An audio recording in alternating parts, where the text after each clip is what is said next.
Graças ao Senhor por mais esta manhã. Amém, queridos? Agradeço a Deus por esse dia, agradeço a Deus pela vida de vocês que estão aqui conosco nesta manhã, pelos irmãos que estão em casa também. Nós louvamos a Deus, nós estamos aqui todos juntos para buscarmos a presença do Senhor. Então, eu gostaria que você se colocasse de pé, você que está aqui, você que está em casa, abra em Efésios capítulo 6, nós vamos ler do 10 ao 18, tá bom? Efésios, capítulo 6, do 10 em diante.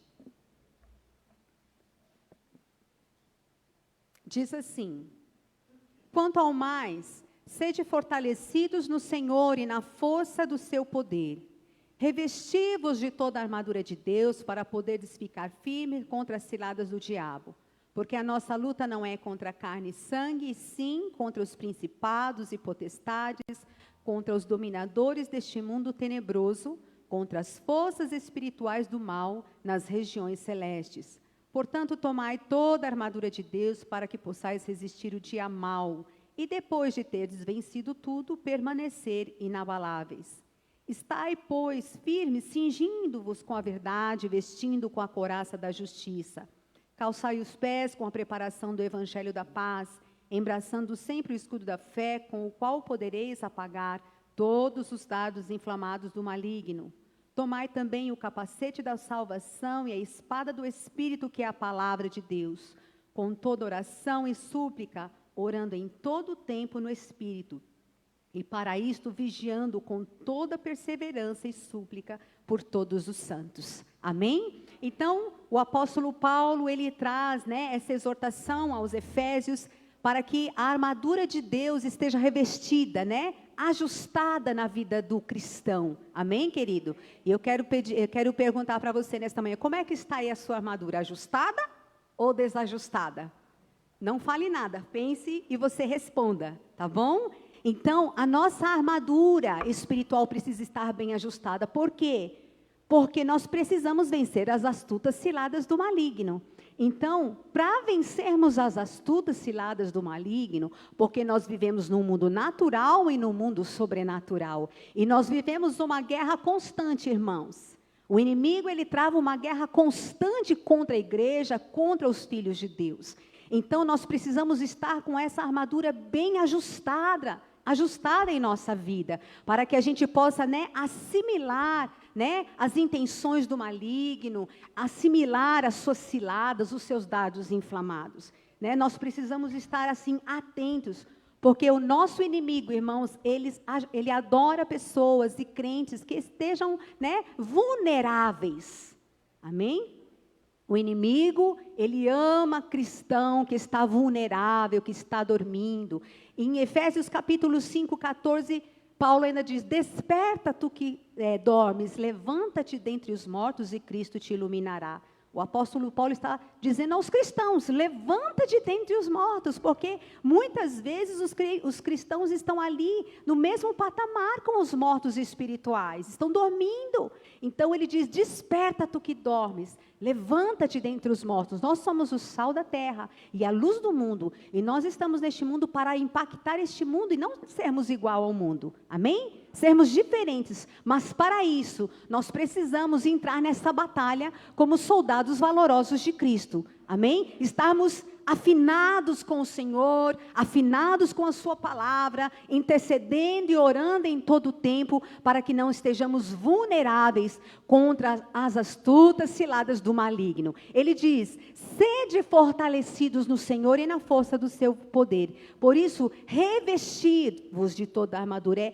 Vestir e vestir de novo, e vestir de novo, e vestir de novo todos os dias. Amém? Para que possamos estar bem atentos contra essas astutas ciladas. Irmãos, o inimigo tem saqueado muitos crentes. E nós precisamos estar vigilantes. Amém? Nós estamos vivendo dias maus.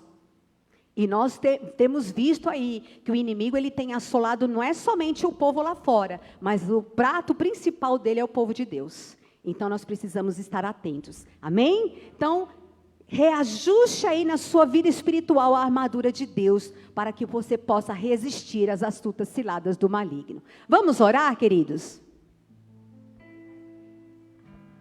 Levante a sua mão de soldado valoroso aí nesta manhã, onde quer que você esteja, aqui na sua casa. Se revista do poder e da graça de Deus. Peça para que o Senhor abra os seus olhos espirituais e te dê discernimento.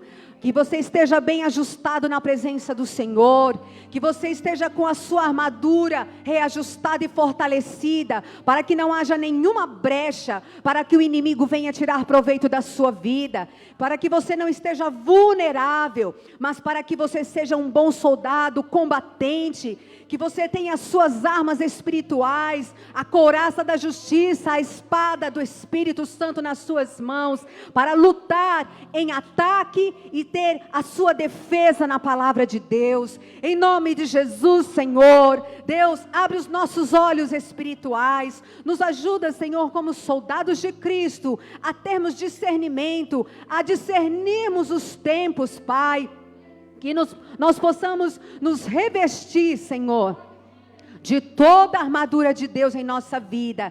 Ó Deus, para que sejamos fortalecidos no Senhor e na força do seu poder, para que possamos bater o pé e o inimigo sair em retirada, em nome de Jesus, para que ele não tenha poder e nem domínio sobre a nossa vida, sobre a vida dos nossos familiares. Ó Deus, nós oramos nesta manhã, desperta tu que dormes, levanta-te dentre os mortos e Cristo nos iluminará. Senhor, em nome de Jesus, como eu disse, que possamos ser o sal da terra e a luz do mundo, possamos impactar e fazer a diferença. Abre os nossos olhos espirituais, para que possamos discernir as ciladas do maligno, os seus dardos inflamados contra a nossa vida, e nos reveste do seu poder. Assim nós oramos nesta manhã, Senhor, sobre a tua igreja, sobre o teu povo nesses dias, em nome de Jesus, para a glória do teu nome. Aleluia, glória a Deus, amém. Glória a Deus, louvado seja o nome do Senhor.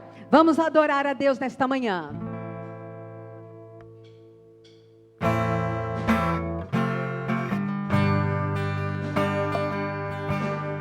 De novo, não, vamos lá.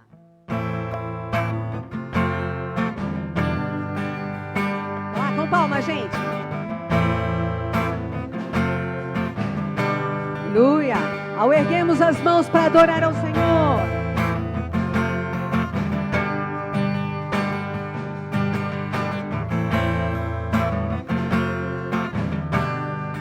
Aleluia, Jesus. Ao erguermos as mãos para adorar e clamarmos a Ti, Tu virás, nós viemos aqui te adorar, Deus de graça e favor. És Tu, meu Senhor,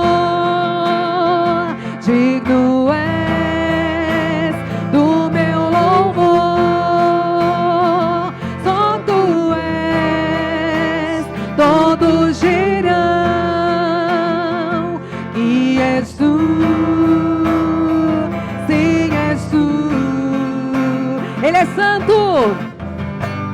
Santo, santo é o Senhor poderoso. Santo, somente o seu nome é. Santo, santo é o Senhor poderoso. Santo, somente o seu nome é. Do início.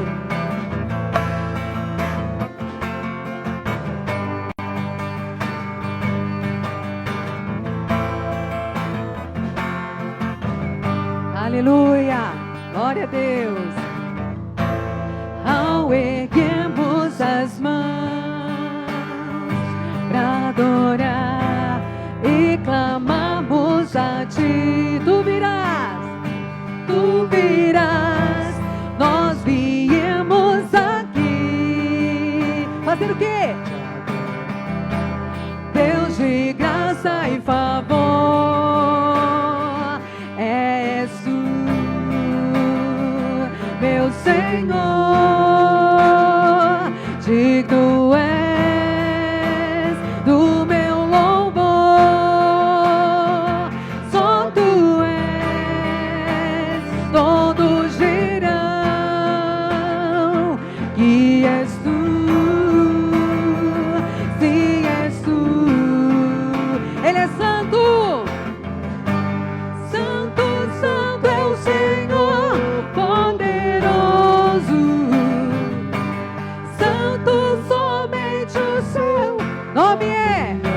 Ele é santo.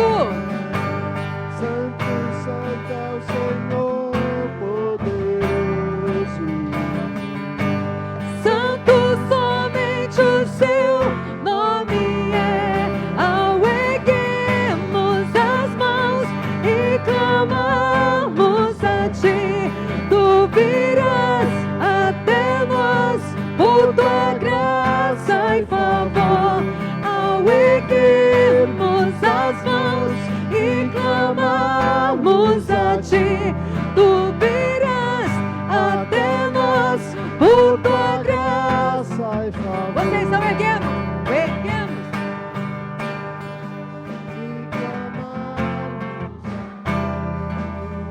Ele virá até nós por tua graça. Mais uma vez. Ao erguermos as mãos e clamarmos a ti, tu virás até nós por tua graça e favor. Ao erguermos as mãos e clamarmos a ti, tu virás até nós por tua. Venha, Senhor, sobre nós. Ao erguermos e clamarmos. Oh, nós te adoramos, Senhor. Venha sobre nós por tua graça. Mais uma vez. Ao erguermos as mãos e clamarmos a ti, tu virás até nós por tua graça e favor. Aleluia. Você pode aplaudir ao Senhor. Glória a Deus. Louvado seja o nome do Senhor. Que Ele venha sobre nós através da sua graça e do teu favor. Amém? Você acha que você merece alguma coisa? Nem eu. Irmãos, é só pela graça de Deus, realmente pela sua misericórdia, que nós estamos de pé. Amém? As misericórdias do Senhor se renovam a cada manhã sobre as nossas vidas. Essa misericórdia que não tem fim, nós somos gratos ao Senhor por ela. Amém? Aleluia! Glória a Deus! Nós te adoramos, Senhor, e ficamos maravilhados com a tua presença neste lugar. Tu és muito mais do que nós podemos imaginar, Senhor. Um Deus tremendo, um Deus poderoso e um Deus maravilhoso. Aleluia! Exaltado seja o teu nome. Tu reinas no trono dos céus, a criação se prostra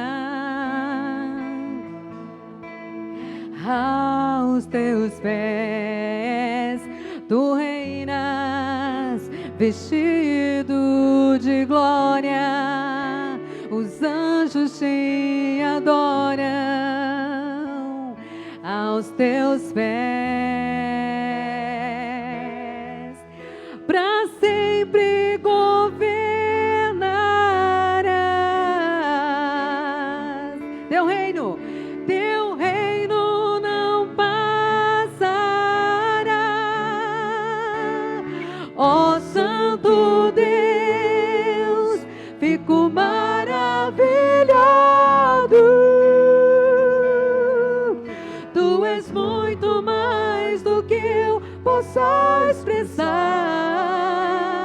Ó Santo Deus, quebra o vaso de alabastro.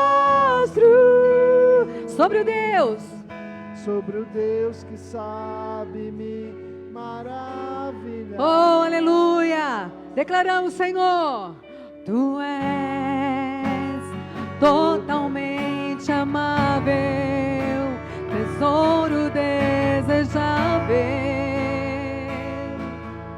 que eu procuro. Tu és um fogo apaixonado, eu sou do meu amado, e tu és meu. Para sempre, Senhor, para sempre governarás.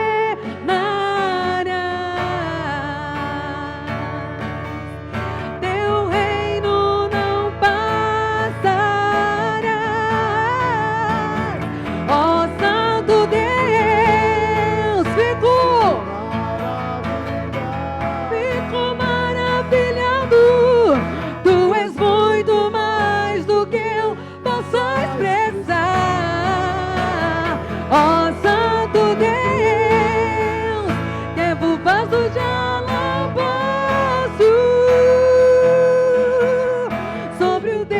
que sabe me maravilhar. Ó Santo Deus, Tu és muito mais, Senhor. Tu és muito mais do que eu possa expressar. Ó Santo Deus, quebra o vaso de alabastro sobre o Deus que sabe me maravilhar. Derrama louvor sobre ti, derramo meu amor sobre ti, derramo meu louvor sobre ti, derramo meu amor.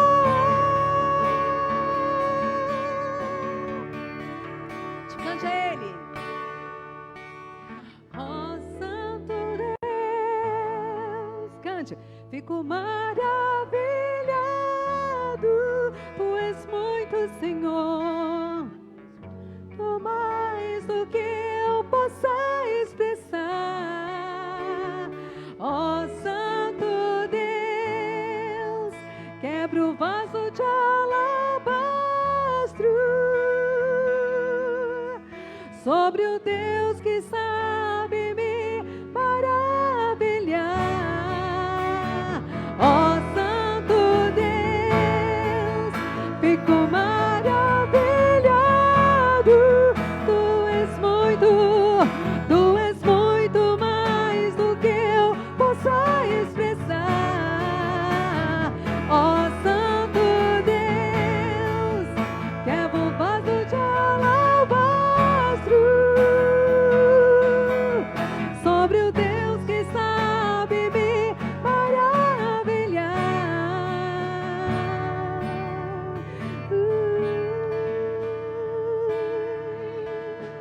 Aleluia, Jesus. Glória a Deus. Louvado seja o Teu nome. Tu és muito mais, Senhor, do que nós podemos expressar. Nós somos limitados, Pai, em tantas coisas. No entanto, nosso coração está aberto para o Senhor. Recebe a nossa vida em Teu altar. Recebe, Senhor, a nossa vida como aroma, como suave cheiro diante do Teu trono de glória. Assim como aquele vaso foi quebrado, aquele vaso de alabastro que Maria derramou perante os seus pés, e todo aquele perfume foi inalado pelas pessoas que ali estavam. Senhor, como um cheiro precioso diante do Senhor, que a nossa vida possa ser um verdadeiro aroma diante da sua presença, como um alabastro caro, Senhor. Em nome de Jesus, nós entregamos a nossa vida em Tuas mãos, para que Tu sejas honrado, Senhor, através da nossa vida. Nós Te louvamos, somos gratos ao Senhor, pela Tua essência e pela Tua vida em nossa vida. Em nome de Jesus. Amém. Dê mais uma salva de palmas ao Senhor. Glória a Deus. Aleluia. Amém, glória a Deus, a paz do Senhor Jesus a todos, amém? Podem se assentar, os irmãos que estão aqui presencialmente nesta manhã, graças a Deus, né, irmãos? Eu quero ler com vocês um versículo bíblico que se encontra na carta que o apóstolo Paulo escreveu aos Romanos, amém?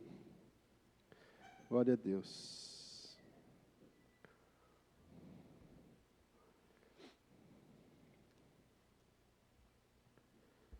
Romanos capítulo 15, versículo 27. Romanos capítulo 15, versículo 27.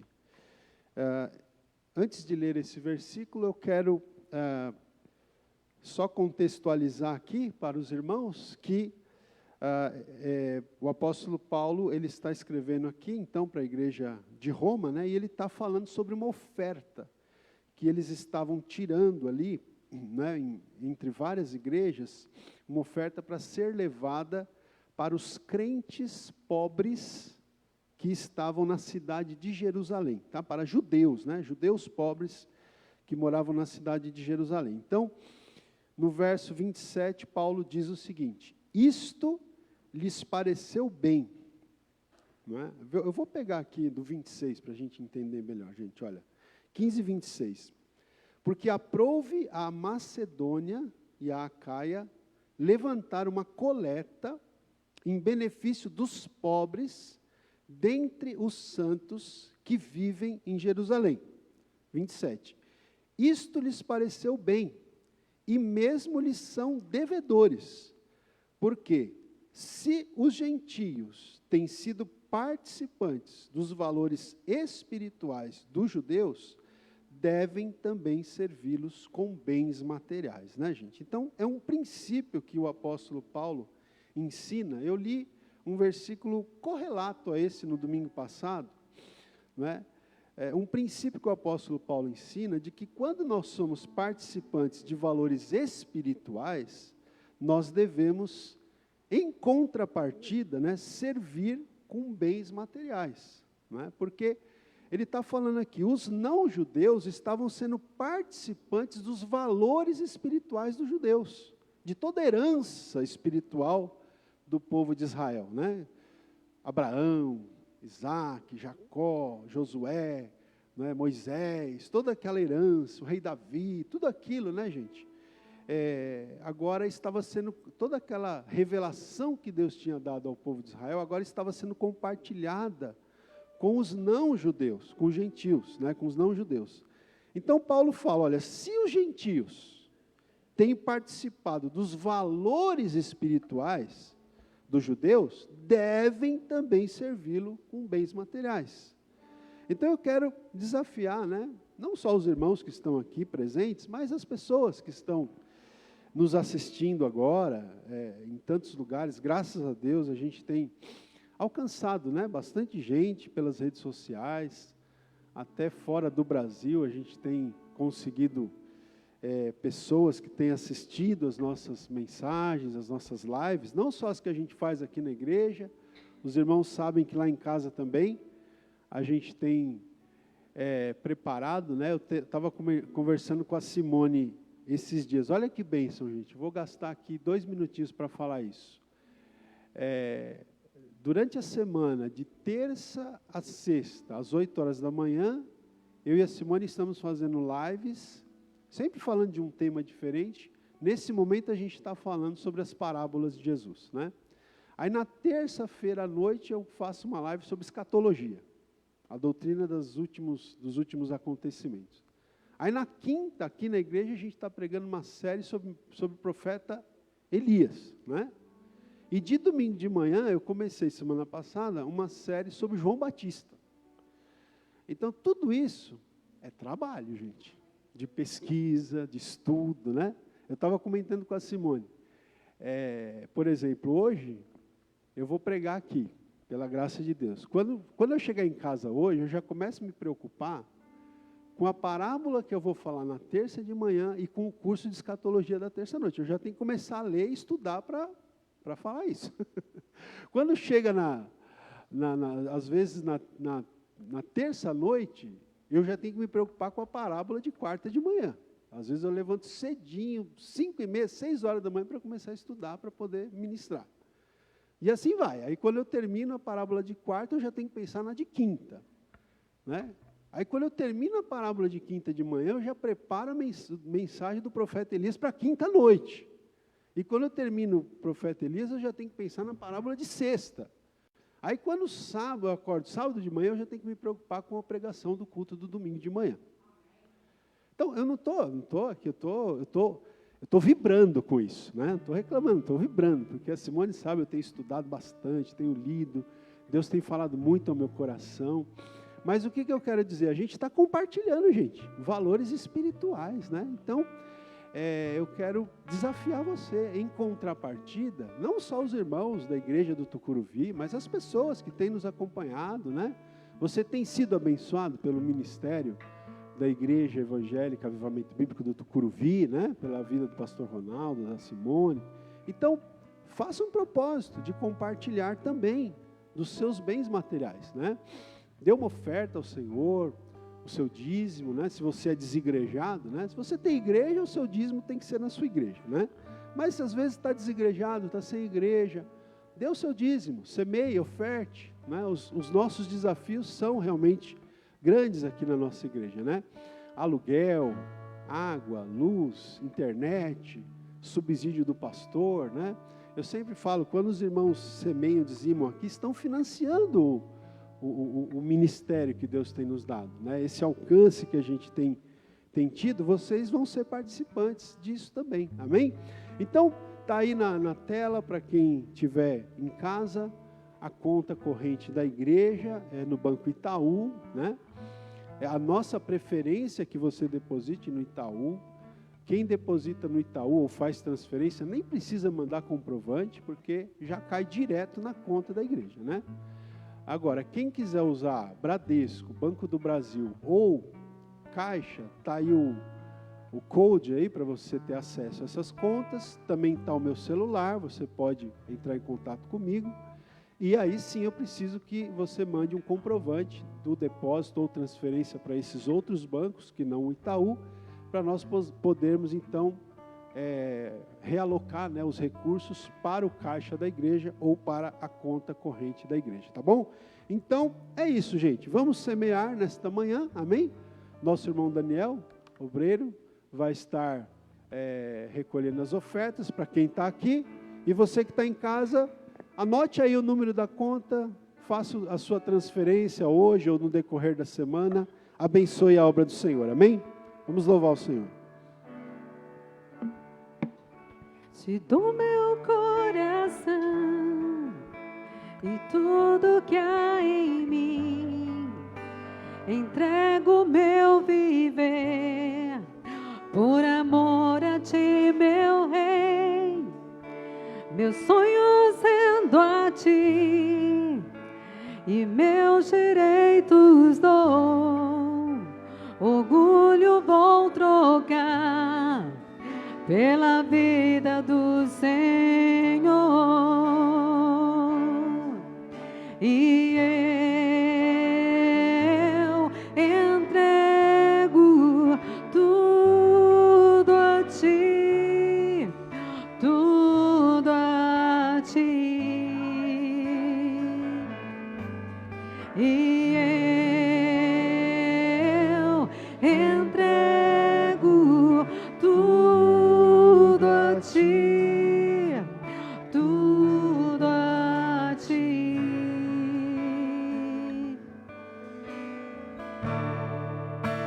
Eu canto essa canção de entrega a ti, Jesus, e o que o mundo dá, eu deixo aos pés da cruz, por conhecer a ti, teu nome dar louvor, sentir tua alegria, partilhando tua dor. Oh, e eu entrego tudo a ti, tudo a ti, e eu entrego tudo a ti, tudo a ti.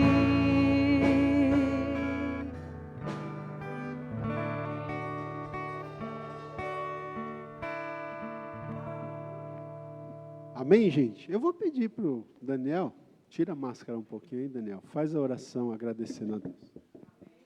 Amém, vamos orar. Senhor Jesus, obrigado por mais um dia, obrigado por esse povo que está aqui na tua casa, te louvando, te buscando.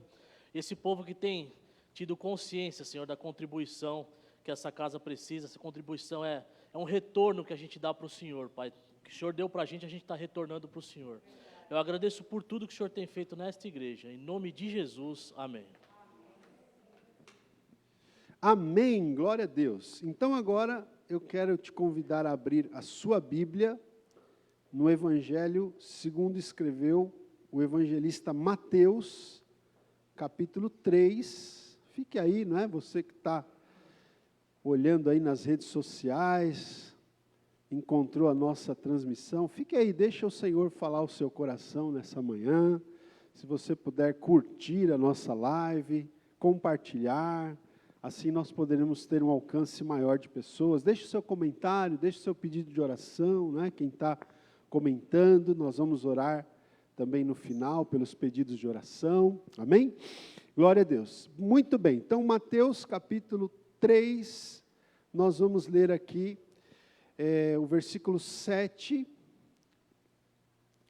o versículo 10 e o versículo 12, inicialmente, tá bom? Depois nós vamos ler outros versos. Então, Mateus capítulo 3, versículo 7, nós começamos na semana passada a falar sobre as parábolas de João Batista, né?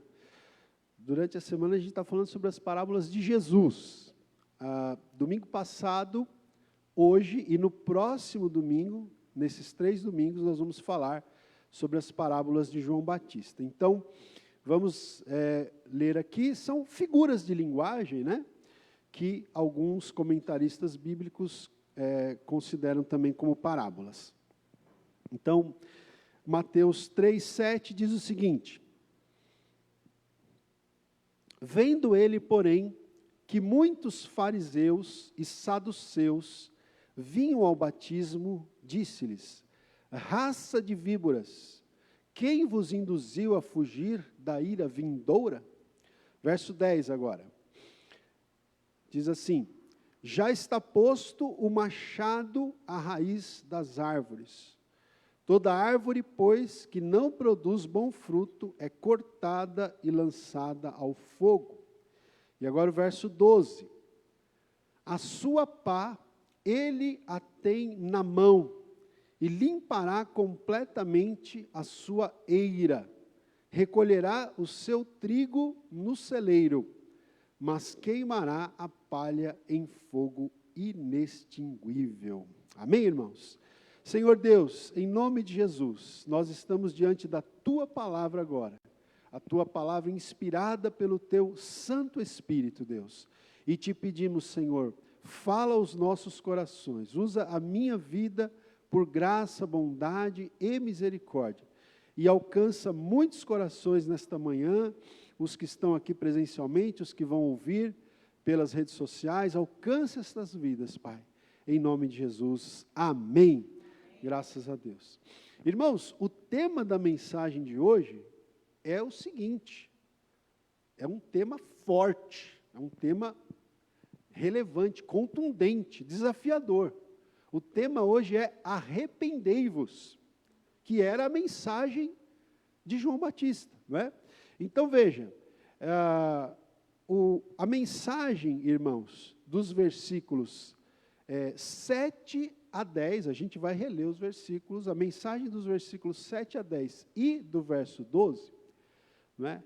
A mensagem a mensagem dos versículos 7 a 10, especificamente, e a do verso 12 também pode ser aplicada, essa mensagem foi endereçada diretamente aos fariseus e saduceus.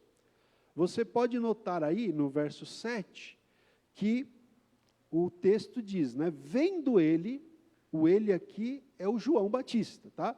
Vendo ele, João Batista, porém, que muitos fariseus e saduceus vinham ao batismo, porque João Batista estava batizando, o batismo de arrependimento no Rio Jordão, lembrando, né, que João Batista pregava no deserto, João Batista foi aquele arauto que preparou o caminho do Senhor Jesus, a voz do que clama no deserto, não é? Preparai o caminho do Senhor, endireitai as suas veredas, que foi o tema da semana passada. Então esse João, ele estava ali pregando no deserto, batizando, e as pessoas iam até João para ouvir a sua pregação e para serem batizados por ele no Rio Jordão. E aí os fariseus e os saduceus, me parece mais por curiosidade, foram lá ver o movimento, o que estava acontecendo. E João Batista viu eles ali, né? Veja aí o verso 7. Vendo ele, porém, que muitos fariseus e saduceus vinham ao batismo, disse-lhes. Então, o que ele diz aqui do verso 7 ao 10 é especificamente para os fariseus e saduceus. E depois a gente vai ler o verso 12, que pode ser aplicado também aos fariseus e saduceus, tá? E essa mensagem que ele endereçou, então, para os fariseus e os saduceus, é uma mensagem, não é, de arrependimento. Essas três figuras de linguagem aqui que ele usou, então, é uma mensagem para contrição, uma mensagem para arrependimento, uma mensagem para mudança de vida. Agora, antes de falar sobre esses símbolos aqui, eu quero dizer o seguinte: quem eram os fariseus e os saduceus, gente, aos quais essa mensagem foi dirigida? Quem eram? Fariseus e saduceus eram grupos, eram seitas do judaísmo, tá? Então, na época que João Batista pregou, na época que Jesus exerceu o seu ministério, a religião dos judeus era o judaísmo. E até hoje, para os judeus que não se converteram a Cristo, eles continuam na prática dessa religião chamada judaísmo. Então, naquela época, na época de Jesus, na época de João Batista, havia várias seitas dentro do judaísmo, né? Vários braços, vamos dizer assim, dentro do judaísmo. E dois dos principais eram os fariseus e os saduceus. Eu não vou aqui detalhar as características de cada grupo, o que eles acreditavam, mas eu quero mostrar o seguinte, que esses fariseus e saduceus, eles eram símbolos, gente, preste atenção nisso. Eles simbolizavam uma religiosidade aparente. Eles eram religiosos só de aparência, não é? Só a casca, não é? Então, eles são símbolos de uma religiosidade exterior, de uma religiosidade formal, de uma religiosidade apenas ritualística, sem a devida essência. Eles tinham forma, mas não tinham essência. Não é? O que é a essência aqui? É a espiritualidade verdadeira, é a adoração em espírito e em verdade. E, irmãos, isso acontece muito nos nossos dias também. Nós temos muitos, eu sei que é uma palavra dura de dizer, mas existem muitos fariseus nos nossos dias também. Pessoas que são apenas religiosos, não é? São pessoas que você olha por fora assim, parece uma pessoa santa, parece até uma imagem mesmo de santidade, tem uma imagem de santidade, mas quando você vai olhar o interior dessas pessoas, o interior não tem espiritualidade verdadeira, é só a forma, é só o exterior, é só a aparência, não tem essência, não tem conteúdo, não tem espiritualidade verdadeira, não adora em espírito e em verdade. Então, veja, João Batista, ele usa três figuras de linguagem, ou três figuras parabólicas, para comunicar que a verdade de Deus aos fariseus e aos saduceus, e por que não aplicando para os dias de hoje, aqueles crentes que são apenas formais, que vivem apenas de aparência e não de essência. E antes que você diga que você não faz parte desse grupo, ouça a mensagem. Porque às vezes, irmãos, mesmo sabendo que existe essa diferenciação aqui, às vezes nós podemos nos tornar esse tipo de crente. Nós corremos esse risco, eu corro esse risco, mesmo sabendo de tudo isso, ensinando para vocês, se eu não vigiar, eu posso me tornar um crente só de aparência, que aparenta uma santidade e que não vive, né, essa vida de santidade no seu interior e no dia a dia. Isso é muito perigoso. Então, eu quero falar com vocês nesta manhã sobre essas três figuras de linguagem, ou essas três figuras parabólicas, que João Batista usou aqui para comunicar a verdade de Deus. A primeira figura, gente, é raça de víboras, né? Então, são três figuras muito fortes, não é? Muito desafiadoras, muito contundentes, até amedrontadoras. Porque ele diz aqui, então, no verso 7, olha, quando ele vê os fariseus ali, não é, que, como eu disse, muito provavelmente estavam apenas querendo ver o movimento, né, o que está acontecendo, porque a gente sabe que os fariseus e os saduceus não foram batizados por João. Tanto que a gente tem um acontecimento lá na Semana da Paixão, né, muito tempo depois da pregação de João Batista, 3 anos e pouco depois, na Semana da Paixão, em que os religiosos, esses de religiosidade aparente, vão falar para Jesus, com que autoridade você faz essas coisas? Porque Jesus tinha purificado o templo, né? Tinha expulsado os cambistas do templo e tal. E eles vão perguntar, com que autoridade o Senhor faz essas coisas? E aí Jesus, muito sábio, muito inteligente, fala para eles o seguinte, olha, eu vou responder a pergunta de vocês, desde que vocês respondam uma pergunta que eu vou fazer para vocês também. O batismo de João era de Deus ou não? Ou era dos homens, ou era da terra? Aí eles não puderam nem responder de pronto, né? Tiveram que pedir ajuda aos universitários, né? Aí eles saíram de fininho, começaram a conversar entre eles, olha, se a gente falar que o batismo de João era dos homens, da terra, não era de Deus, o povo vai se voltar contra nós, porque o povo acredita que o batismo de João era de Deus. E se a gente falar que o batismo de João era dos céus, ele vai perguntar para a gente, então por que vocês não foram batizados por João? Então eles ficaram numa situação sem saída. Eles voltam para Jesus e falam, Jesus, não sabemos dizer se o batismo de João era do céu ou era dos homens da terra. Aí Jesus falou, então também não vou responder a pergunta que vocês me fizeram, ok? Então veja, gente, mas aqui voltando, não é? Esses fariseus e saduceus, eles não quiseram se batizar. Então eles estavam ali, muito provavelmente, só para filmar, né? Para ver o movimento. E aí João, então, aproveita para trazer essa mensagem para eles. E começa dizendo, verso 7, raça de víboras, quem vos induziu a fugir da ira vindoura? Irmãos, então, ele chama aqui esses de religiosidade aparente, sem conteúdo, sem essência, sem espiritualidade, de víboras. E eu fui até pesquisar. As víboras são um grupo de cobras venenosas com presas afiadas. Portanto, são bastante perigosas e com um veneno tão potente que é capaz de matar em poucos minutos. E aí eu fiquei fazendo essa comparação com os religiosos. Porque religiosos sem verdadeira espiritualidade também são uma espécie perigosa como as víboras. São uma espécie venenosa, com presas afiadas, irmãos, que podem causar muito prejuízo aos incautos, aos que estão despreparados.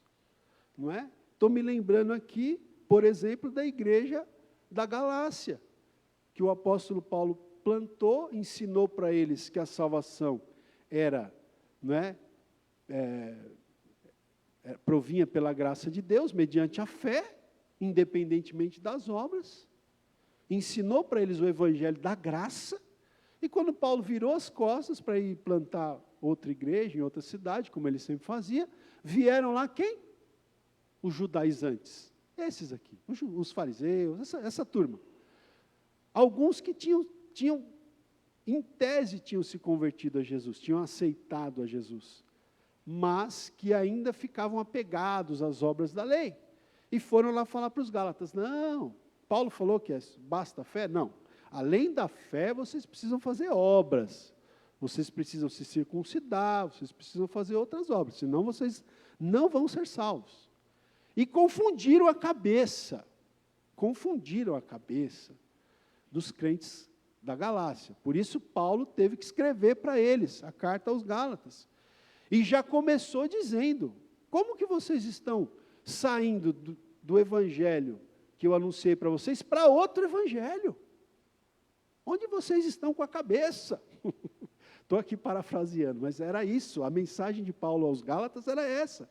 Por quê? Porque os Gálatas tinham sido influenciados, tinham tido a sua cabeça confusa por esse tipo de religioso que só vive uma religiosidade externa, porque são víboras, porque muitas vezes o seu ensino é venenoso, tem presas afiadas e podem causar muito prejuízo às pessoas desavisadas.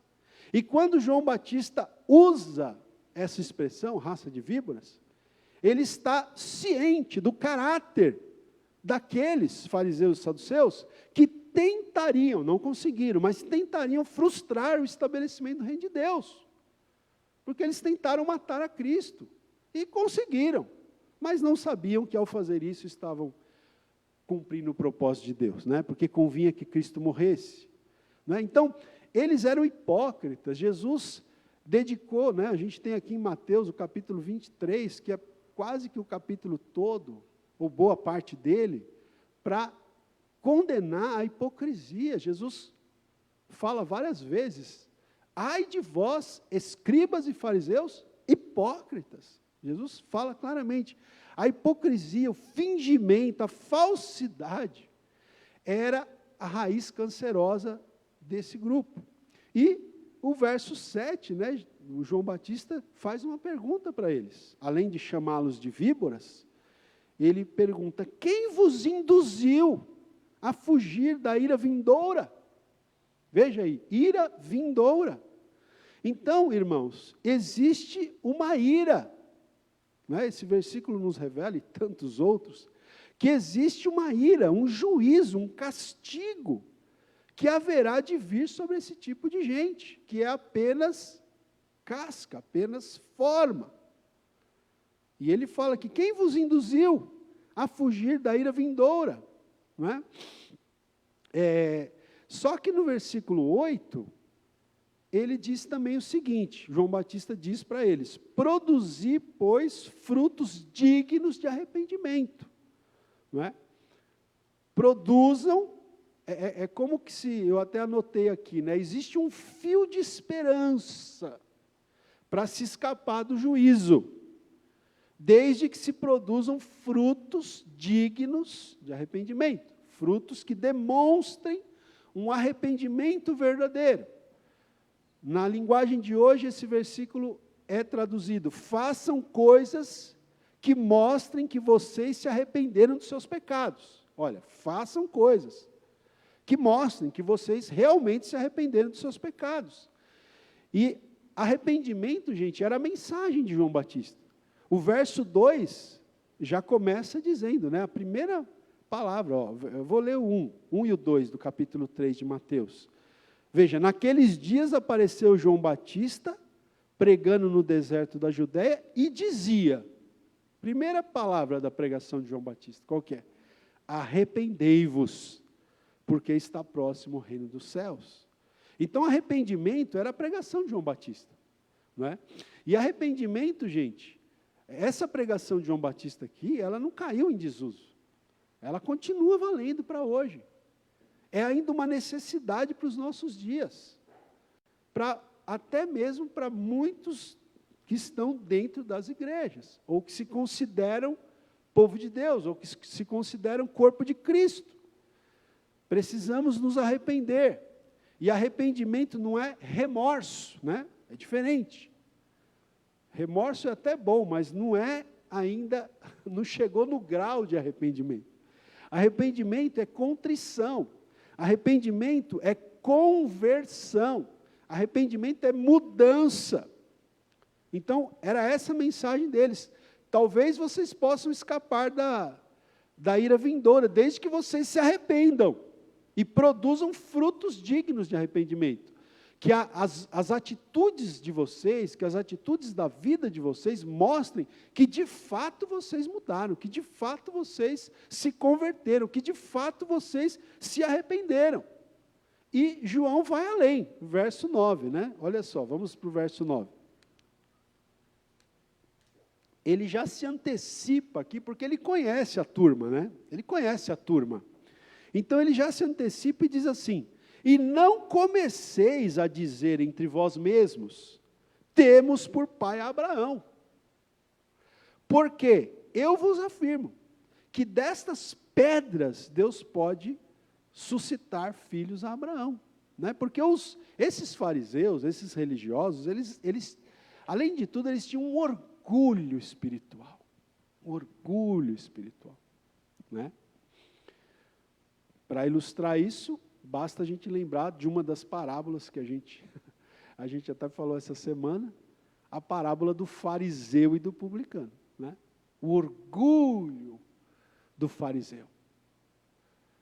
Graças te dou, Senhor, porque eu não sou roubador, eu não faço isso, eu não faço aquilo, eu não sou como os demais homens, eu não sou como esse publicano que está aí orando, ó, esse pecador aí, eu faço isso, eu faço aquilo, olha, confiava nele, na sua justiça própria, nos seus méritos, para ser aceito por Deus, não é? Enquanto que o publicano, o cobrador de impostos, mal ousava erguer os olhos aos céus, batia com a mão no peito e dizia, Senhor, tem misericórdia de mim, sê propício a mim, porque eu sou um pecador, preciso da tua graça, preciso do teu perdão, do teu amor. E Jesus falou que foi esse aí que desceu justificado para casa, não o orgulhoso.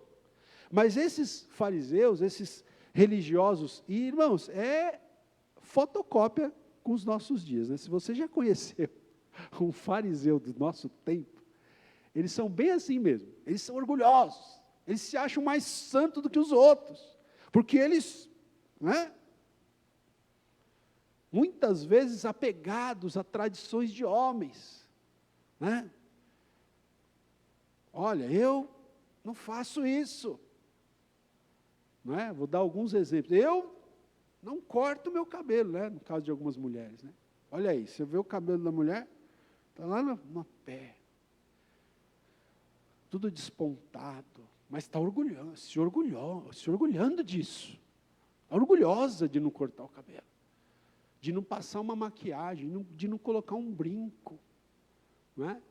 De não colocar uma calça comprida, se orgulha, e olha, condenando para aquelas outras mulheres que de repente não se comportam como ela.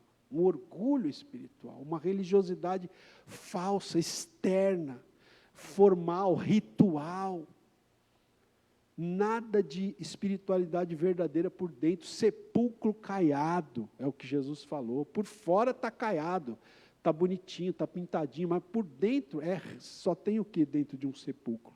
Restos mortais, né? Então, gente, e esse pessoal, eles eram assim, eles se orgulhavam. Então, João Batista já se antecipando disse, não comeceis a dizer, temos por pai Abraão. Porque eles disseram, não, nós temos, Abraão é o nosso pai. Porque eu vos afirmo que até dessas pedras, Deus pode suscitar filhos a Abraão. E aí, gente, olha só, vamos aqui ver, eu quero que você abra comigo, rapidamente, no versículo, no Evangelho de João, a gente vai voltar aí, tá, para Mateus, não perca aí não, mas é João, capítulo 8, olha só esse texto, que interessante, João capítulo 8, versículo 33,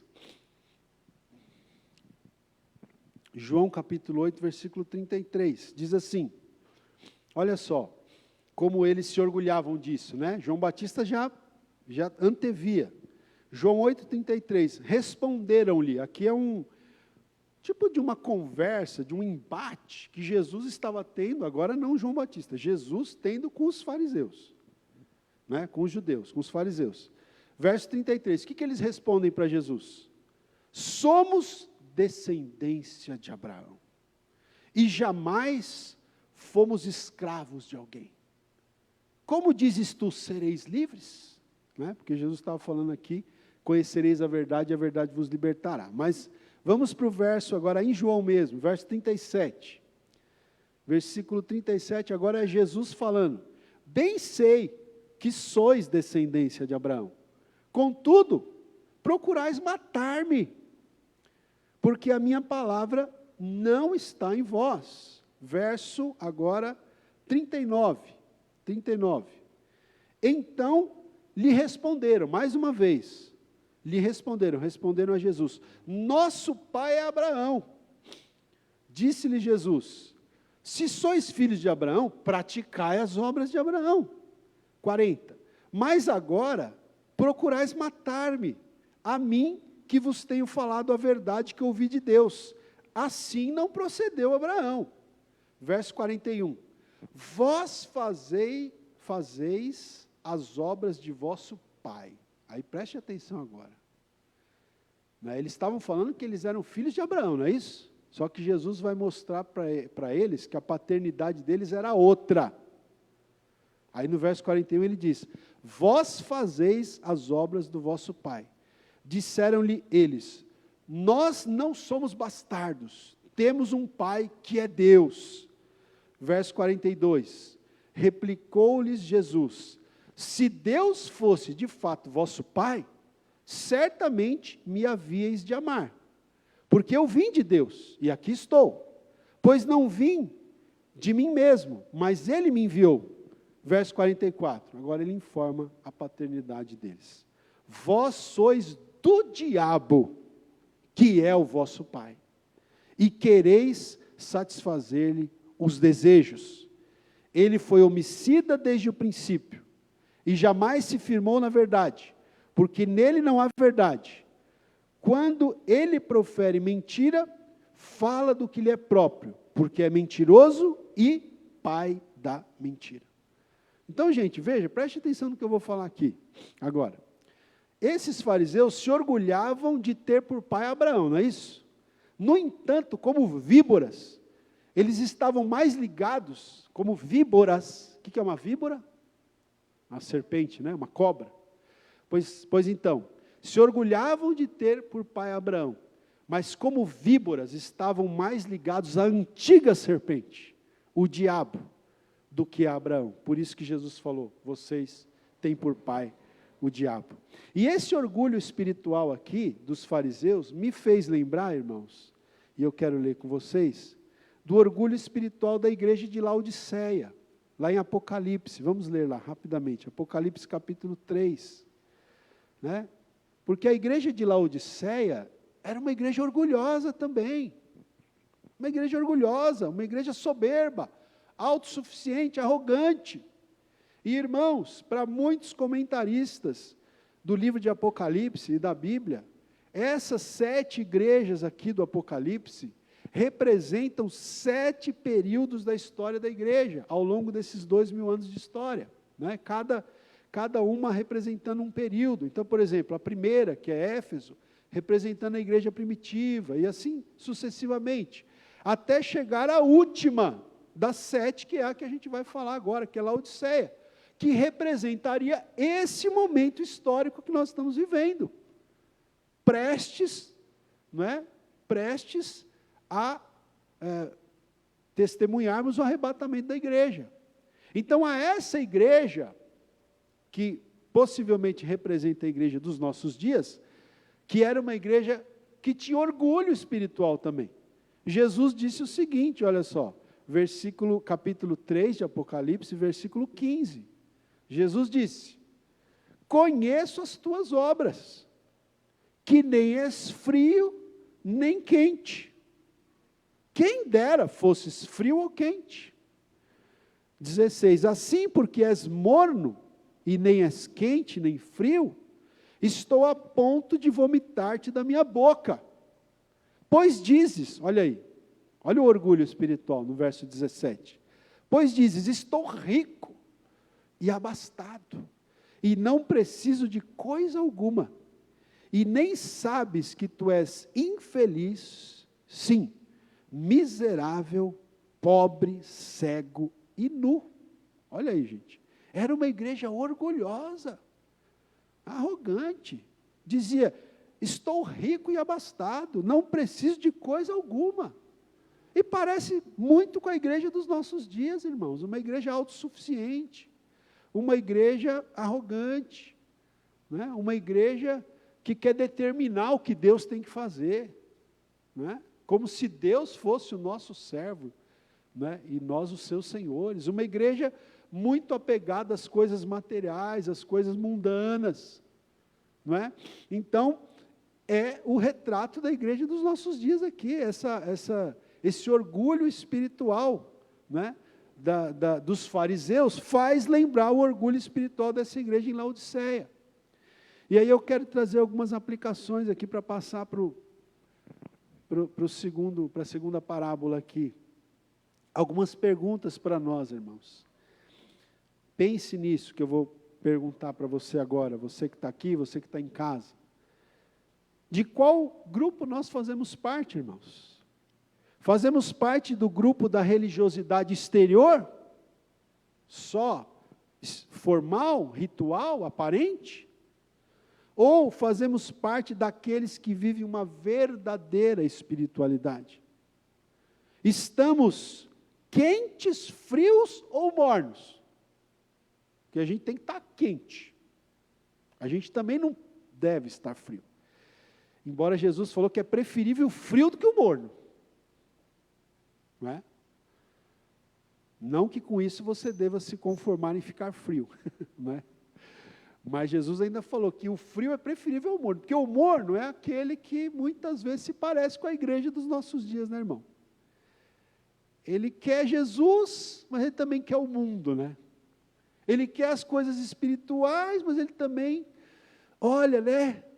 A concupiscência dos olhos, a concupiscência da carne, a soberba da vida, coisas tão atrativas, como aquela semente que foi lançada entre os espinhos, na parábola do semeador, né? E que até brotou, cresceu, mas os espinhos, né? A fascinação das coisas dessa vida, sufocaram aquela semente e ela morreu. Por isso que Jesus fala aqui, antes frio do que morno. Porque o cristão, ele corre esse perigo de ser morno, de estar tentando buscar Deus, mas não se desvencilhar das coisas carnais e materiais. Então, eu pergunto, estamos crentes frios ou mornos? Será que nós temos nos orgulhado espiritualmente da nossa condição? Ou será que nós temos reconhecido a nossa verdadeira condição espiritual? Irmãos, infeliz, miserável, pobre, cego e nu. Porque se tem uma coisa que a igreja dos nossos dias precisa fazer, gente, eu e todos nós, eu me coloco aí, é botar o nosso rosto em terra e clamar pela misericórdia de Deus na nossa vida. Eu confesso para vocês, vou abrir aqui um parênteses para citar isso. Não é? Quando começou essa pandemia do coronavírus, eu cheguei a pensar que talvez seria uma maneira de Deus despertar a igreja. Não é? Pensei, o pessoal vai ver que é um daqueles sinais até que Jesus falou que antecederiam a sua vinda no princípio das dores. Jesus fala de epidemias, né? Pandemias, epidemias, além de guerras e rumores de guerras, e você sabe do texto que eu estou falando. Eu, a princípio, pensei, não, vai ser uma forma de Deus despertar a sua igreja, mas hoje eu já estou começando a mudar de ideia. Parece que está sendo uma maneira da igreja se acomodar ainda mais. Parece que está sendo uma forma da igreja, não é, se acomodar. Porque até eu achei até interessante, a gente mede isso até pelas redes sociais, né?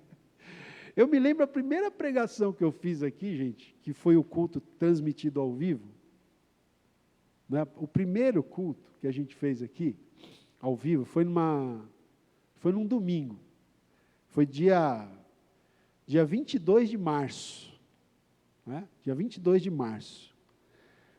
O primeiro culto, eu não sei se foi na quinta, dia 19, ou no domingo, eu não me lembro, mas o primeiro culto que a gente transmitiu inteiro ao vivo aqui da igreja, só no YouTube, no nosso canal lá, a gente teve, na hora, mais de 400 visualizações.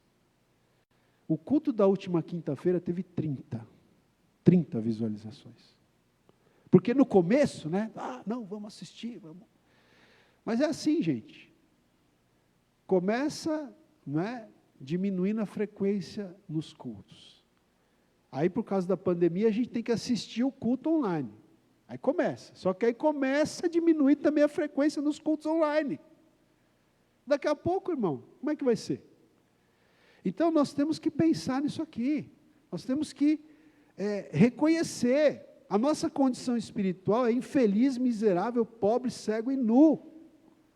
E há um juízo, gente, para as víboras. Não foi o que a gente leu aqui? E os mornos, o que Jesus falou aqui? Estou a ponto de vomitar da minha boca.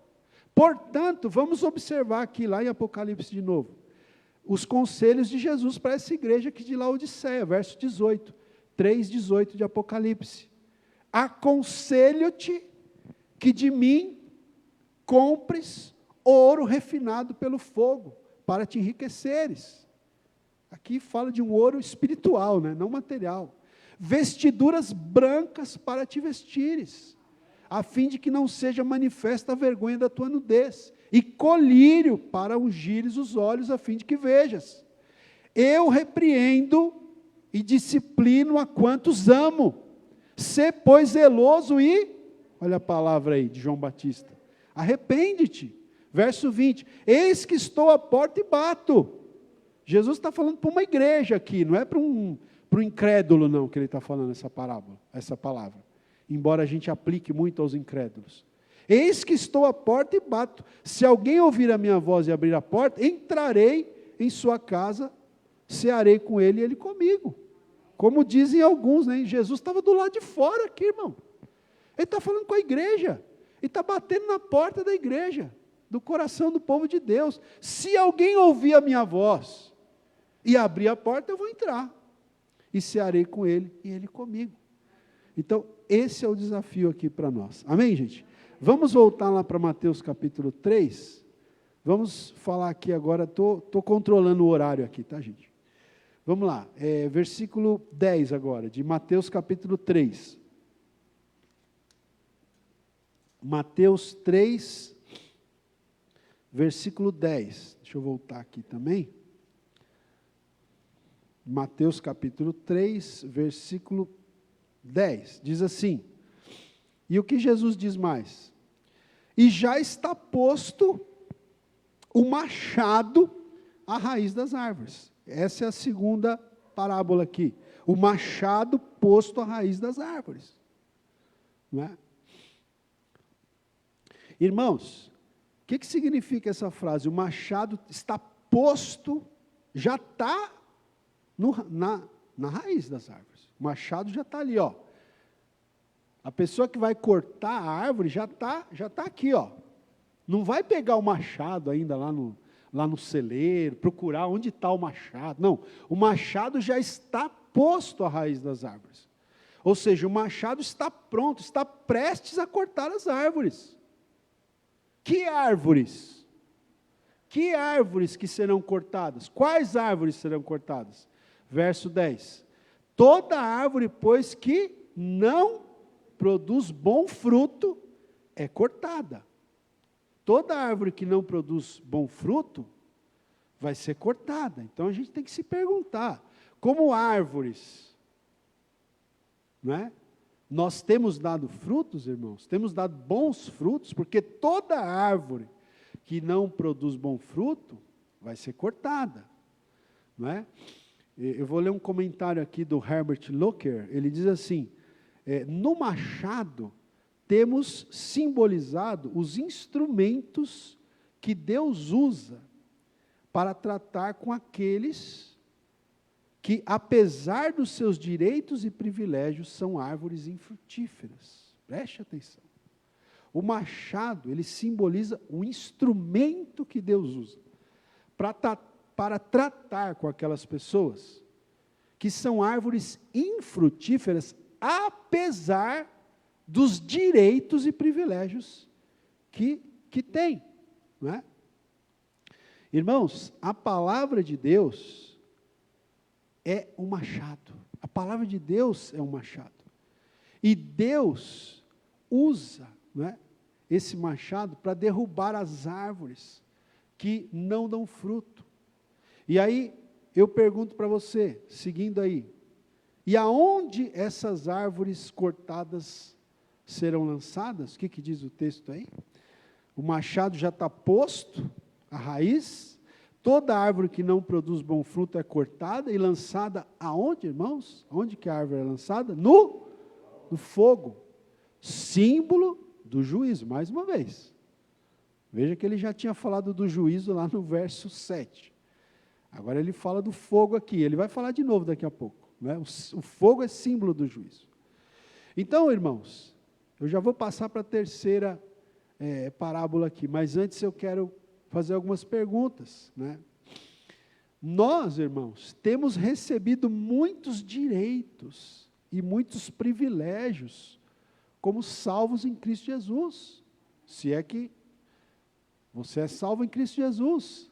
Se é que temos nascido de novo, sido regenerados pelo Espírito Santo, temos recebido muitos direitos e privilégios, não é? Salvos pela graça de Deus, salvos do inferno, da condenação, recebido toda a riqueza de conhecimento que a Escritura nos traz, toda a sabedoria. E eu pergunto, não é? Temos dado frutos correspondentes a tais privilégios? Não é? Nós temos nos submetido à palavra de Deus, que é aí, que representa esse machado aí, nós temos nos submetido, né, meditado, praticado a palavra de Deus. Então pense sobre isso, reflita sobre isso. Vamos agora para o verso 12, eu vou pular o verso 11 aqui, de Mateus 3, depois você leia com calma, Jesus fala aí, não é, sobre o fato de que, João Batista fala, né, que ele não era digno de levar as sandálias de Jesus, daquele que viria depois dele, né, e que Jesus batizaria com o Espírito Santo e com fogo. E aí o verso 12, ele traz aqui a terceira figura parabólica. Ele diz assim: a sua pá, ele a tem na mão, e limpará completamente a sua eira, recolherá o seu trigo no celeiro, mas queimará a palha, ao fogo aí de novo, em fogo inextinguível. Gente, vamos entender essa figura parabólica aqui. Não é? Eira, o que é eira? Está dizendo aqui que ele, aqui é uma referência ao Senhor Jesus, né? Ele está falando de Jesus, no verso 11, que ele vos batizará com o Espírito Santo e com fogo, e aí ele diz, a sua pá, ele a tem na mão, e limpará completamente a sua eira. O que é eira, gente? Eira é o local próprio para debulhar, para trilhar, para secar, para limpar os cereais e os legumes. Então, na eira, o que o ceifeiro fazia na eira? Lá naquela eira, que era esse lugar próprio para fazer isso. O que ele fazia? Ele pegava a pá, e ele, então, porque o que acontece? O trigo colhido, ele vinha misturado, com muita palha. Na verdade, com a própria casca do trigo, era essa palha, né? Então, ele vinha misturado. Então, estava ali, o trigo todo, aquele monte, vamos dizer, aquele monte de trigo ali na eira. Então, o ceifeiro, ele pegava a pá e jogava para o alto. Ele pegava tudo numa pá e jogava para o alto. E quando ele jogava para o alto, o que acontecia? O trigo, por ser mais pesado, ele caía de volta, né, ali naquele espaço, em algum lugar daquela eira. Ele caía de volta, tá, porque ele era mais pesado. Já a palha, mais leve, o vento levava. Então, era uma estratégia que eles usavam para separar o trigo da palha. Então, jogava para o alto, né, batia aquele vento, e a palha ia embora. E o trigo mesmo, que era mais pesado, que era a essência da casca, que era o conteúdo da casca, caía de volta ali na eira. Então, essa figura de linguagem que João Batista usa aqui. E ele diz, a sua pá, ele a tem na mão. A mesma mão divina que impunha o machado. É a mesma mão que está com o machado. Está segurando o machado, é a mesma mão que está segurando a pá. Não é? E o trigo aqui representa o quê, gente? O que o trigo representa aqui? O trigo aqui representa os crentes verdadeiramente regenerados. Espero que façamos parte desse grupo, amém, irmãos? Eu faço. Amém? São os crentes verdadeiramente regenerados.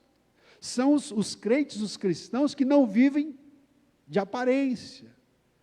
São os crentes que não têm apenas uma religiosidade exterior, aparente, formal, ritual, mas que têm espiritualidade verdadeira, que adoram em espírito e em verdade, que foram regenerados, que nasceram de novo por obra do Espírito Santo. Esses aí são o trigo. E a palha? Bom, a palha, irmãos, pode ter 3 significados aqui. O primeiro significado da palha são as imperfeições das quais nós, que somos trigo, precisamos ser libertos. Porque, mesmo sendo trigo, nós temos as nossas imperfeições. Nós temos as nossas sujeiras que precisam ser, né, levadas pelo vento aí. Né, as nossas imperfeições. Então, lendo aqui o Herbert Lockyer, ele fala a joeira do trigo, né, joeirar, também é uma palavra que se usava. Joeirar quer dizer peneirar, né, quer dizer justamente essa separação do que é bom, do que é ruim. Então, a joeira do trigo, ela é necessária para a purificação do trigo. E com muita frequência nós resistimos à joeira, à peneira, nas mãos do Senhor, quando Ele procura retirar a corrupção interior. Outra coisa que eles faziam também era pegar uma peneira, né, e peneirar. Então isso é joeirar, peneirar. Então o Senhor muitas vezes, irmãos, Ele nos peneira. É meio dolorido esse processo aí, sabe? E nós muitas vezes resistimos, né, à joeira, peneira, nas mãos do Senhor, quando Ele procura retirar a corrupção interior. Mas é um processo necessário. Então, a palha aqui pode significar isso, as nossas imperfeições, que Deus está trabalhando para nos livrar delas. Outro significado aqui é exatamente esse que a gente está falando desde o início, da religiosidade, apenas externa, sem verdadeira espiritualidade, sem essência, sem conteúdo. A palha é leve e facilmente carregada pelo vento de um lado para o outro. Olha, preste atenção. Olha as figuras que Jesus, ou melhor dizendo, que João Batista usou aqui, e que a palavra de Deus nos traz. A palha, ela é leve, né, e facilmente carregada pelo vento de um lado para o outro. Isso me fez lembrar, irmãos, aquele versículo em que o apóstolo Paulo diz assim: não mais sejamos como meninos, agitados de um lado para o outro e levados ao redor por todo o vento de doutrina. E eu achei que esse versículo se encaixa muito aqui, né? Porque como a palha é leve, facilmente levada pelo vento para todo lado, e Paulo fala, a gente não pode ser mais como meninos, como crianças imaturas, agitados para todo lado por qualquer vento de doutrina.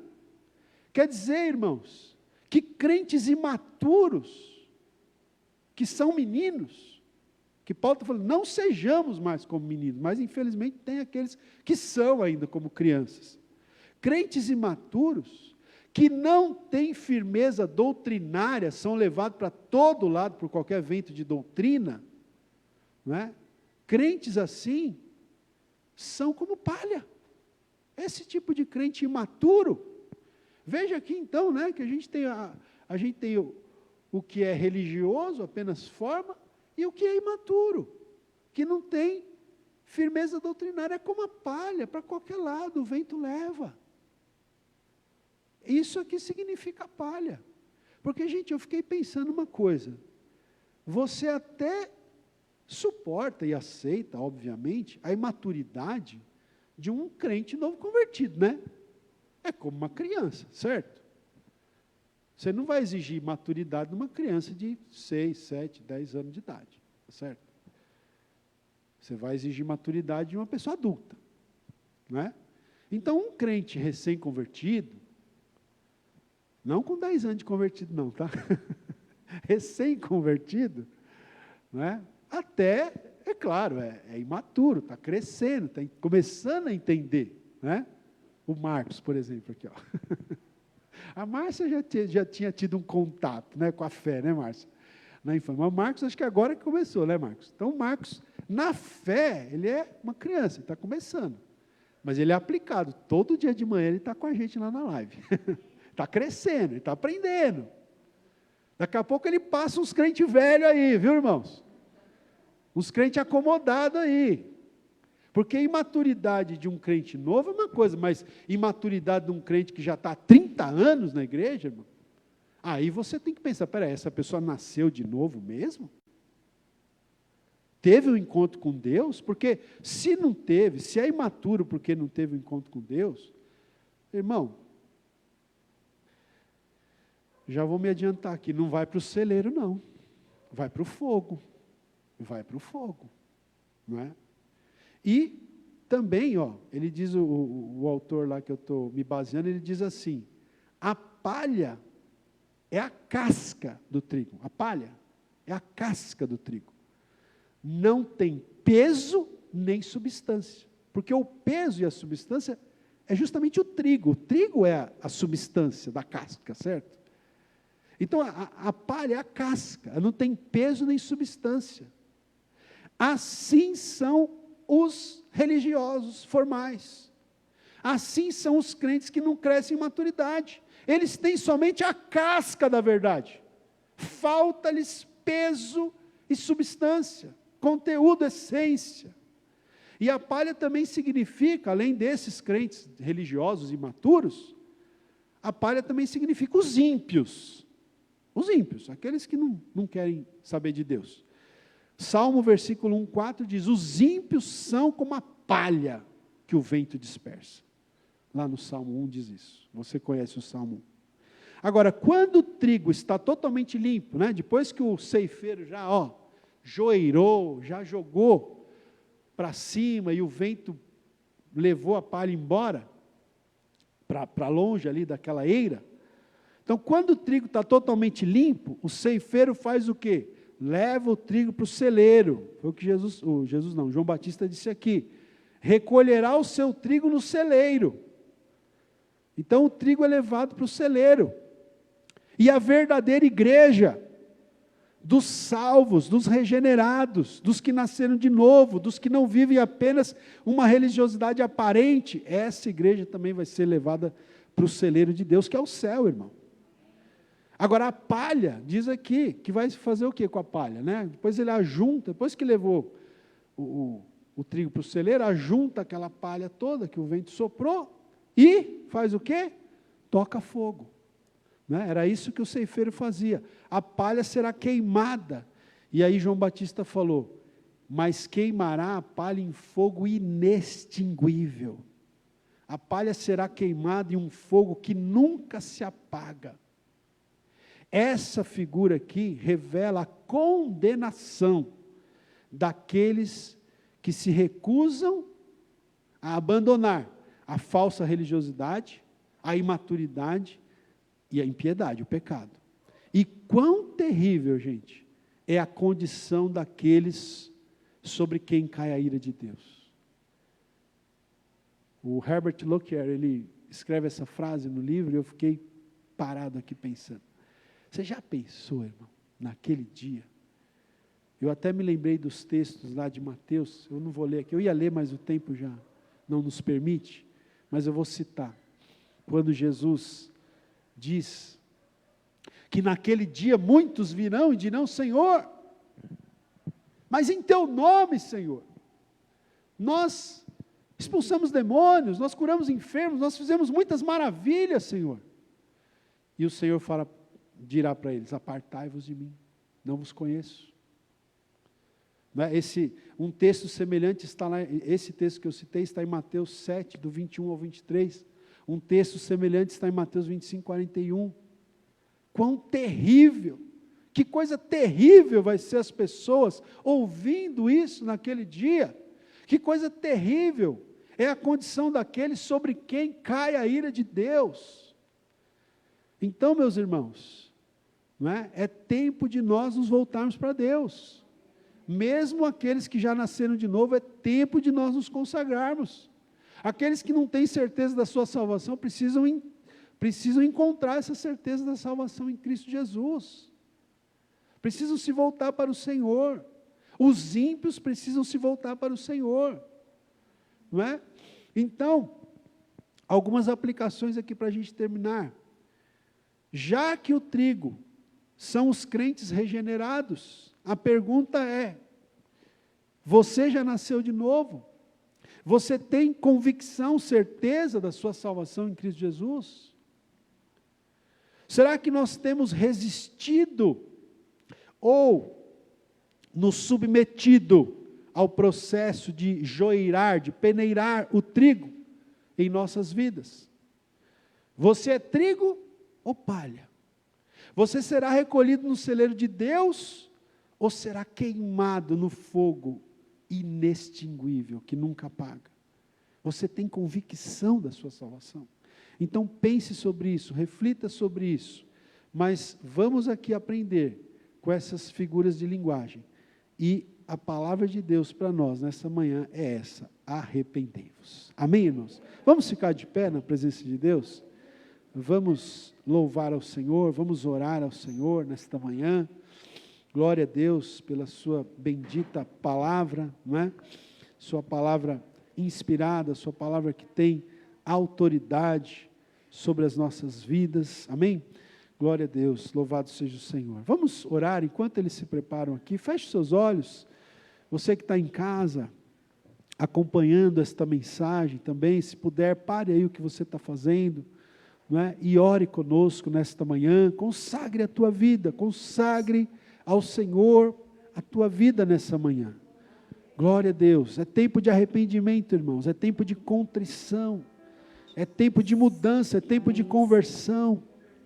Glória a Deus, aleluias. Senhor, nós te agradecemos pela tua palavra, Senhor. Essa revelação tão preciosa que o Senhor deixou para nós, para a humanidade, mas que tantas pessoas não têm dado atenção à tua palavra, Pai. Tantas pessoas não têm dado atenção à tua revelação, Senhor. Pai querido, e às vezes até tantos que estão dentro das igrejas, Senhor, mas ainda não entenderam, Senhor. Ainda, Senhor, não nasceram de novo, ainda são palhas, Senhor. Ainda são religiosos apenas tem forma, tem exterior, tem ritual, tem aparência, mas não tem espiritualidade, não adoram em espírito e em verdade ainda. Estão orgulhosos espiritualmente, condenando outros, apontando o dedo para outros, Senhor.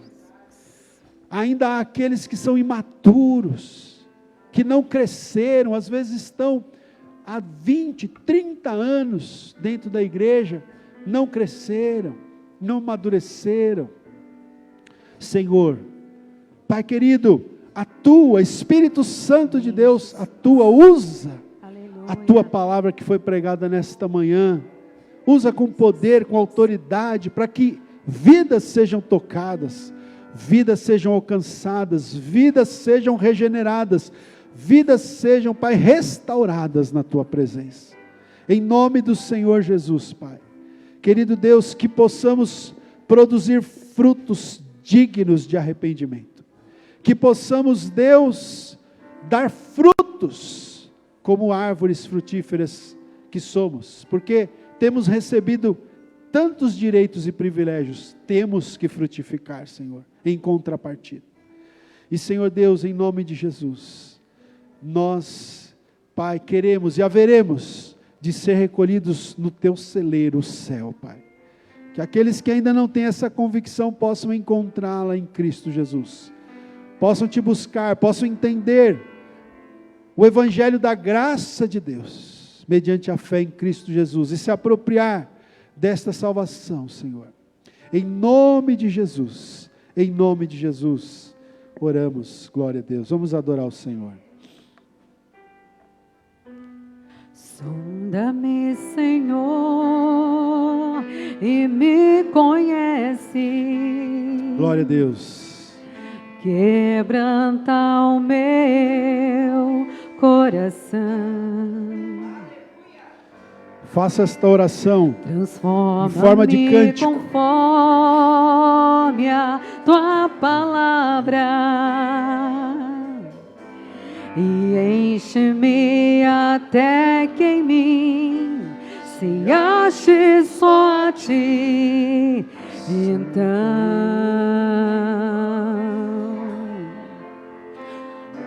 usa-me, Senhor. Glória a Deus, aleluia.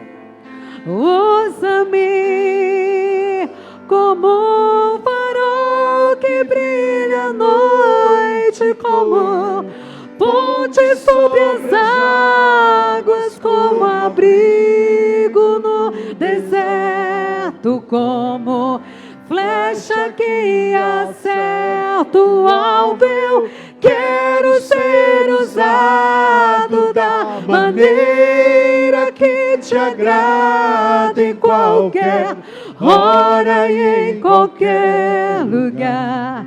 Eis aqui a minha vida, usa-me, Senhor, usa-me. Sonda-me, sonda-me, Senhor. Glória a Deus, faça esta oração. Me conhece. Aleluia. Quebranta, Senhor. Quebranta o nosso coração. Eventual orgulho espiritual, Senhor. Quebranta as nossas vidas. Queremos estar contritos, arrependidos na tua presença, Senhor. E enche-me até que em mim, glória a Deus, se ache só a ti. Então chegou o Senhor, usa-me, usa-me, Senhor, usa-me. Levante suas mãos e cante. Glória a Deus. Aleluia. Como ponte sobre as águas, como abrigo no deserto, como flecha que acerta o alvo. Eu quero ser usado da maneira que te agrada, em qualquer hora e em qualquer lugar. Eis aqui a minha vida, usa-me, Senhor, usa-me. Diga a Ele, sonda-me, sonda-me, quebranta-me, transforma-me, enche-me e usa-me. Sonda-me, sonda-me, quebranta-me, transforma-me, enche-me e usa-me como um farol que brilha à noite, como ponte sobre as águas, como abrigo no deserto, como flecha que acerta o alvo. Eu quero ser usado da maneira que te agrada, em qualquer hora e em qualquer lugar. Eis aqui a minha vida, usa-me, Senhor, usa-me. Aleluia, glória a Deus. Usa as nossas vidas, Senhor. Aleluia, Jesus. Nos colocamos diante do Senhor. Queremos ser um povo, Pai. Um povo, Senhor, realmente usado pelo Senhor. Queremos ser, Pai, um povo que não vive apenas de aparência, mas de verdade. Não queremos ser casca, Senhor. Queremos ser o grão de trigo, a essência, Senhor, que influencia, que toca a vida das pessoas, Senhor, que faz diferença nesta nossa geração. Que assim seja, Senhor, em nome de Jesus, em nome do Senhor Jesus. Glória a Deus, amém, aleluias, graças a Deus. Vamos aplaudir ao Senhor mais uma vez, amém, toda honra, toda glória ao Senhor Jesus Cristo, amém, graças a Deus, amém, irmãos, graças a Deus, né? Vamos sair renovados nessa manhã aqui, né? Os irmãos que também ouviram em suas casas, tenho certeza, foram renovados e tocados pela palavra de Deus nesta manhã. Irmãos, nós vamos encerrar orando por alguns pedidos de oração, tá? Nós temos, na verdade, vários pedidos de oração. Vou ver se eu lembro aqui. Vou pedir para o presbítero Renato orar para a gente aqui no final. Nós vamos orar a Regiane pediu oração, né? Como é que é o nome dele? Emerson, que está desaparecido, né? Um vizinho que está desaparecido, né? Vamos orar. Vamos orar pela nossa irmã Marinete, que ontem precisou ser socorrida às pressas, com uma dor, né? Ela já voltou para casa, mas está passando umas lutas aí na área da saúde. Vamos orar também pelo marido da Sueli, né? Que é filha da irmã Marinete. Vamos orar, a irmã Angelina pediu oração pela síndica lá do prédio dela, que perdeu o esposo, né?